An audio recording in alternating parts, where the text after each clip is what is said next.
കഴിഞ്ഞ ദിവസം നോറയുടെ കൂടെ രശ്മിൻ ബാത്റൂമിൽ ഒരുമിച്ച് കയറി നിന്ന് കുറച്ചധികം സംസാരിച്ചിരുന്നു. ആ ഒരു വിഷയം ലാലേട്ടൻ ഇന്ന് ചർച്ച ചെയ്യാൻ വളരെയധികം സാധ്യതയുണ്ട്. കാരണം അത് ബിഗ് ബോസ് നിയമങ്ങൾക്കെതിരാണ്. പക്ഷേ രശ്മിൻ മൈക്ക് ഇട്ടുകൊണ്ടാണ് കയറിയത്, മൈക്ക് കൂടെ ഊരി വെച്ചിട്ടാണ് കയറിയതെങ്കിൽ ഉറപ്പായും തന്നെ അതിനൊരു ശിക്ഷാ നടപടിയും എന്തായാലും രശ്മിനെതിരെ എടുത്തേനെ. പക്ഷെ മൈക്ക് ഇട്ടുകൊണ്ടാണ് കയറിയത്, അതുകൊണ്ട് തന്നെ അവരെന്തൊക്കെ കാര്യങ്ങളാണ് പറഞ്ഞതെന്ന് വ്യക്തമായിട്ട് തന്നെ കേൾക്കാമായിരുന്നു. അത് എപ്പിസോഡിലും കൃത്യമായിട്ട് തന്നെ അവർ എഡിറ്റ് ചെയ്ത് കാണിച്ചിട്ടുമുണ്ട്. എന്തൊക്കെ പറഞ്ഞാലും മൈക്ക് ഇട്ട് കയറി എന്ന് തന്നെ പറഞ്ഞാലും രണ്ടുപേർ ഒരുമിച്ച് ഒരു ബാത്റൂമിൽ കയറിയിരിക്കുന്നത് അത് ബിഗ് ബോസ് നിയമങ്ങൾക്ക് എതിരായിട്ടുള്ള ഒരു കാര്യം തന്നെയാണ്. അതുകൊണ്ട് തന്നെ ലാലേട്ടൻ ഇന്നത് രശ്മിനോട് ചോദ്യം ചെയ്യാനുള്ള എല്ലാ സാധ്യതയും ഉണ്ട്.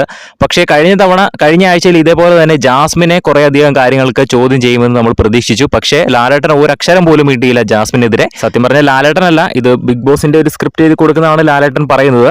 അപ്പോൾ ജാസ്മിനെ ചോദ്യം ചെയ്യണ്ടായിരുന്നു എന്നായിരിക്കണം അവരുടെ ഒരു സ്റ്റാൻഡ്.